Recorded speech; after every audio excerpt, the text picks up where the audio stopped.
ধন্যবাদ বিদায় নিচ্ছি। আসসালামু আলাইকুম ওয়া রাহমাতুল্লাহ। সম্মানিত উপস্থিতি, আপনারা জানেন রামিসা বাংলাদেশের প্রচন্ড হত্যা এবং সিলেটের অত্যন্ত সুনামের সাথে একজন প্রশাসনের কর্মকর্তা ইমন আচার্য তিনি তার দায়িত্ব পালন অবস্থায় ছিনতাইকারী আঘাতের নির্মমভাবে নিহত হয়েছেন। আমরা তারই পরিবারে আজকে এই মানববন্ধন আয়োজন করেছি। ইতিপূর্বেই আমরা দেখেছি সিলেটের মন্ত্রী আরিফুল চৌধুরী বলেছেন 1 সপ্তাহ আলটিমেটাম প্রশাসনকে দিয়েছেন। প্রশাসন যেন তার আগের ন্যায়ের পূর্বে তার সুনামকে অক্ষুণ্ণ রাখবে তার একটি মেসেজ বার্তা প্রশাসনকে ইতিপূর্বে দিয়েছেন সিলেটের মন্ত্রী মোহাম্মদ আরিফুল চৌধুরী। আমরা তার এই মেসেজকে স্বাগতম জানাই। এর পর্যায়ে আমাদের মানববন্ধনে উপস্থিত রয়েছেন সামাজিক নেতৃবৃন্দ। এর পর্যায়ে আপনাদের সামনে আজকের মানববন্ধন ইসলাম সুনামগঞ্জ জেলা সভাপতি আমার বন্ধু আমার 2 বছরের মাদ্রাসা তাকে হত্যা করা হয়েছে, কিন্তু আজকে লাইবা এবং সাইবা এই 8 বছর 10 বছরের শিশু হত্যা করার কারণে এমপি মন্ত্রী তাদের বাড়িতে যায়, কিন্তু মুখের সাথে বলতে হচ্ছে একজন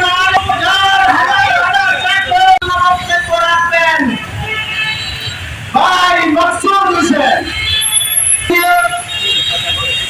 এর মধ্যে আপনাদের সামনে গুরুত্বপূর্ণ বক্তব্য রাখবেন সিলেটের আন্দোলন সংগ্রামের প্রাণপুরুষ, সিলেটের ন্যায্য দাবি আন্দোলনের লক্ষ্যে সর্বপ্রথম যিনি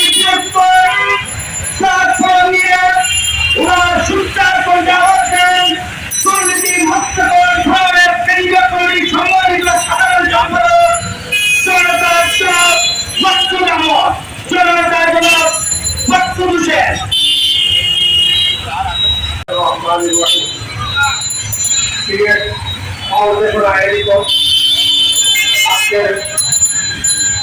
রামিসা ফাহিমা জনগণ প্রেক্ষাপট আইন শৃঙ্খলা সহ অবনতির প্রতিবাদে তাহলে তাদের অপরাধ তারা মন্দির হতে পারে। আজকে রামিসার বাবা চ্যালেঞ্জ করে দিয়েছে রাষ্ট্রের কাছে আমরা এই বিচার চাই না, কারণ এই বিচার ব্যবস্থার উপর মানুষের আয় আস্থা বলে গেছে। এই আস্থা ফেরানোর জন্য অন্তর্বর্তীকালীন সরকার উদ্যোগ নিয়েছিল স্বাধীন বিচার বিভাগ বিএনপিকে এই চিন্তাই হাতে সে বাবাগুলি বড় ধরনের শপথ নিয়েছিলেন নিরাপত্তায় দুর্বল করে কি মন্দিরে প্রমাণ করে দিয়েছে আমি জনতার নিরাপত্তায় অভ্যুত করি না সেই দুর্বল না আর রাজ্যের পুলিশের বর্তমানে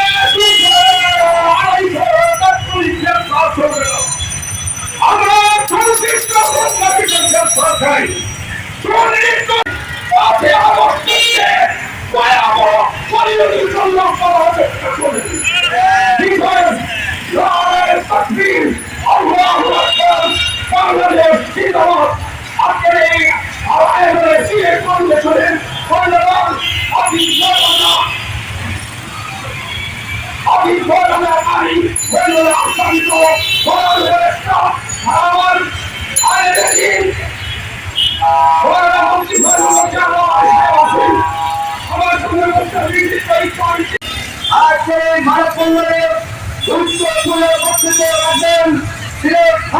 বাংলাদেশের সম্মানিত পুরস্কার ঐতিহ্যবাহী কবি ইসলামী মানবী বিপ্লবী সভাপতি জনাব মুফতি ফজলুল হক জালালাবাদী। সম্মানিত জালালাবাদী, সম্মানিত সিলেটবাসী, আপনারা অবগত আছেন বাংলাদেশে হত্যার সেঞ্চুরি হইতেছে, কিন্তু প্রশাসন নীরব, জোর এদের বিচার হইতেছে না। আমরা দেখতে পাচ্ছি সিলেট শহরে দিনের বেলায় নগরবাসী উত্তেজিত। আমরা লক্ষ্য করে দেখেছি Sylhet metropolitan police commissioner Abdul Koyel দায়িত্ব আদায় করতে পারছেন না। ওই দায়িত্ব আব্দুল কুদ্দুসের আমি মিডিয়ার মাধ্যমে সিলেট থেকে বদলি চাই এবং আমরা সিলেটের এক আসনের মাননীয় এমপি মন্ত্রী আব্দুল মুক্তাদির খন্দকারকে অনুরোধ করব অতি শীঘ্র ঈদের পূর্বেই আব্দুল কুদ্দুসকে সিলেট থেকে অপারেশন করে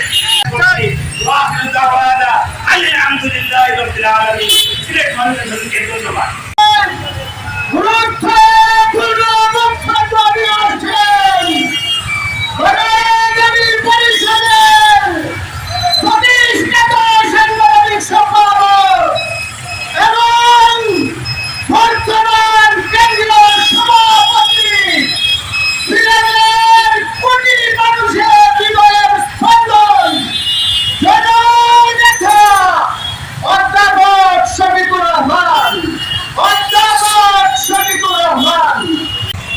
মানববন্ধনে সম্মানিত সভাপতি সাহেব, মানববন্ধনে উপস্থিত সিলেটের সচেতন নাগরিকবৃন্দ, আজকে আমাদের এই প্রতিবাদ সভা যে যেখান থেকে শুনছেন সবাইকে আমার আন্তরিক অভিনন্দন।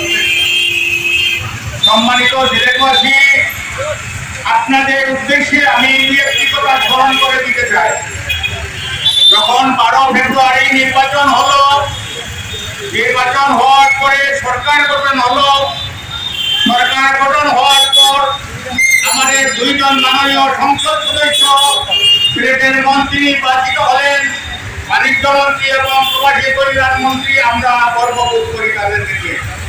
ওনারা মন্ত্রী হওয়ার পর এই সিলেটবাসী কি দেখলো, ওনারা সিলেটের কোনো ছিনতাইকারী থাকতে পারে না, সিলেট শহরের যেন কোনো যত্ন করা হয়। ওনাদের কত হুঁশিয়ারি আজ অবধি আমরা কি দেখলাম? আমরা দেখলাম আমাদের এই পার্শ্ববর্তী থানার অন্তর্গত একজন ছোট শিশুকে দর্শনের পর হত্যা করা হয়েছে।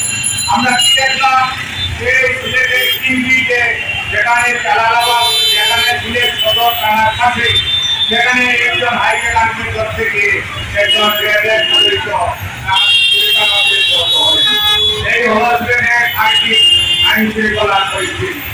এই অবস্থায় সে এখন আজকে অনেকের মন্তব্য সাধারণ মানুষকে ফেসবুকে ভর্তি দেখলাম করে ভয় উঠে পুলিশ প্রশাসনকে জিজ্ঞেস করতেছে এখনই আপনারা এই হত্যার পর আপনারা আসামি করছেন। তাহলে তো দেখা যায় আসামিরা আপনাদের পক্ষ ছায়া ছিল, এটা তো সব কিছু মনে করতে পারে। আপনারা জানেন এই 1987 সাল থেকে আজ অবধি সিলেটের দায়িত্ব দাবি দেওয়া আদায়ের আন্দোলনে আমরা আছি।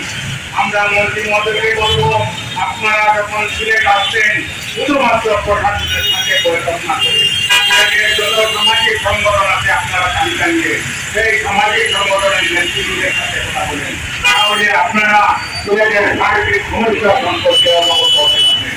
আর আপনারা যদি আগে আমরা দেখেছি এই দাবি আন্দোলন করি, তখন জওয়ান পরিত্রাগী আন্দোলন করি, তখন জওয়ান পরিত্রাগী, তারপরে হুমায়ুন রশিদ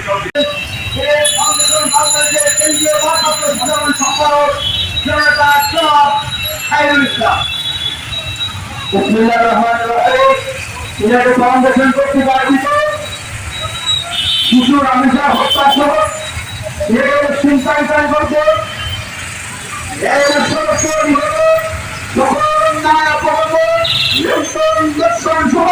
সমস্ত ন্যায়ের বিরুদ্ধে আজকের মানববন্ধন সভার সংগ্রামী সভাপতি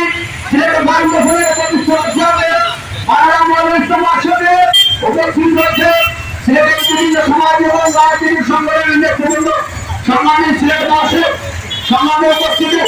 আমি আইন শৃঙ্খলা রক্ষাকারী বাহিনীকে একটু প্রশ্ন করতে চাই, যে সন্ত্রাসী কর্তৃক হত্যার পূর্বে সিলেটে সন্ত্রাসী হল এখন মানুষের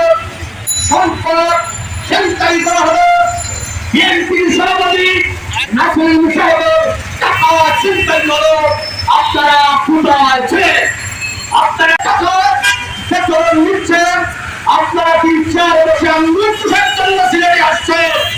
মনে রাখতে হবে এই সিলেট হচ্ছে সাঁওতালের পুণ্যভূমি।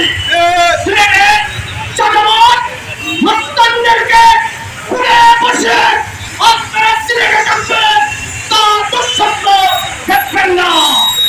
সিলেটের মানুষ কাছে অনিরাপত্তা নেই। এই যে এত অত্যাচার জুলুম শুরু হয়েছে, সেই জুলুম ঢাকা থেকে আমরা কিভাবে মুক্তি পাবো? এক প্রতিবাদ, শুধু রাইসা হত্যার প্রতিবাদ করলে চলবে না। সমস্ত হত্যার প্রতিবাদ, সমস্ত হত্যার বিচার সরকারের। যেমন একটি হলো ৫৫ সন্তানের দায়ভার নিতে হবে, ঠিক ৫% দায়ভার সরকারের। তাই সরকারের দিকে অনেক আন্তরিক ব্যস্ততা হবে, সরকারের দায়িত্ব পালন করতে হবে। বিশেষ করে এই যে ৩ মিনিট আমার এই ভাইয়ের উপরে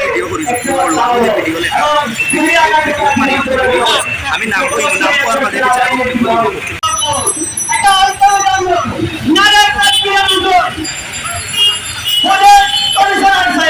আপনার সাথে তো এই মুহূর্তে আলোচনা নাম পেয়েছেন।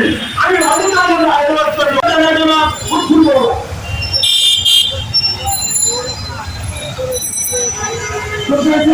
আজকে আমরা উপস্থিত হয়েছি সিলেট কম্পিটিশন কর্তৃক আয়োজিত আজকে মানববন্ধনে। আপনারা জানি পরবর্তী আজকে এই সময়ে সারা বাংলাদেশে আজকে অরাজকতা উশৃঙ্খলতা শুরু হয়েছে। শিশু হত্যা, শিশু থেকে আমি বলতে চাচ্ছি আইনের অন্যতমকে 30 দিনের মধ্যে আইনের সমস্ত কিছু শেষ করে প্রকাশ্যে এই প্রকাশ্যে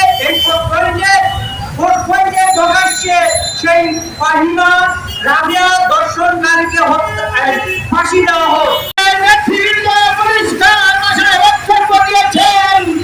আমি শুধু বলতে চাই এক মাসের ভিতরে শুধু রায় নয়, শুধু রায় দিলে চলবে না, এক মাসের ভিতরে এই ফাইনাল খুনিকে এই পয়েন্টে প্রকাশ্য পাথর মেরে হত্যা করতে হবে। ঠিক না? আমরা আমার ভাত তুলা হয়েছি, আপনারা হত্যা করার পর এই সিলেটবাসী কি পরিমাণ আন্দোলন করেছিল, ভয় হয়েছে, কিন্তু আজ পর্যন্ত কার্যকর হয় নাই। এই রায় যদি কার্যকর না হয় তাহলে আমরা আবার মাঠে নামতে বাধ্য হব। প্রশাসনকে পরিষ্কার করে একটা দিকে রাখতে চাই, সিলেটের মেট্রোপলিটনে এই বন্ধুবাজারে ট্রাফিক পুলিশ পক্ষে ইমন আচার্য পক্ষে পরিণত করতে হবে। এটা আমাদের দাবি, সিলেট পাকিস্তান বাংলাদেশের আজকের এই মানববন্ধনের দাবি। এরপরে উপস্থিতি সম্মানিত সিলেটবাসী, আপনারা জানেন আজকে সারা দেশে দর্শন নৈরাজ্য অন্যায়ের যে অবস্থা সৃষ্টি হয়েছে, আইনের কোনো আইনের দরকার নাই, যার দরুন আজকে সারা দেশে একের পর এক শিশু হত্যা দর্শন হচ্ছে। আজকে যদি আইনের সঠিকভাবে হতো তাহলে দেশে এত অন্যায় আচার এবং এই খুব দর্শন হতো না। যার দরুন রামিসার বাবা বিচারের প্রতি অনীহা থাকার কারণে উনি বলেছেন যে তোমরা তো বিচার করতে পারবে না, এই বিচার তো হবে না, কেননা এই দৃষ্টান্ত বাংলাদেশে সমস্যা রাহাজানি বিশেষ করে আমাদের এই শাহপুরান রাহাতুদ্দিন রহমতুল্লাহ তাআলা এই পদের জন্য এই সিলেট ভূমি সারা বাংলাদেশের মধ্যে পবিত্র ভূমি, এখানে কিন্তু কোনো সন্ত্রাস রাহাজানি ভুল হত্যা চলতে দেওয়া যায় না। আমি বিশেষ করে আমাদের পক্ষ থেকে আহ্বান এসেছে নির্বিশেষে মানবমূল্যের নিরাপত্তা নিশ্চিতকরণের দাবিতে আয়োজিত আজকের এই মানববন্ধন। আমরা আজকের এই মানববন্ধন থেকে আশা করি বাংলাদেশের সরকার অনতিবিলম্বে এই দর্শকদের এবং খুনিদের, ছিনতাইকারীদের এবং রেপ চরিত্র খুনিদের শাস্তি নিশ্চিত করতে সরকারের উপমুক্তি দিতে হবে। এই বলে আজকে এই সংক্ষিপ্ত মোনাজাত করবে ভর্তি করতে হচ্ছে আমাদের। ربنا ظلمنا انفسنا وان لم تغفر لنا وترحمنا لنكونن من الخاسرين يا رب العالمين আমরা এই পবিত্র নামের পাখিকে পবিত্র চিন্তাইকে হেফাজত করো, নাজেরিকে হেফাজত করো। হে আল্লাহ, আমরা নেক করো আমাদেরকে দুর্বল করো। রব্বানা ظلمنا انفسنا وان لم تغفر لنا وترحمنا لنكونن من الخاسرين وصلى الله تعالى على خير خلقه واصحابه وازواجه وذرياته واهل بيته اجمعين। আমরা শান্তির সিলেট চাই।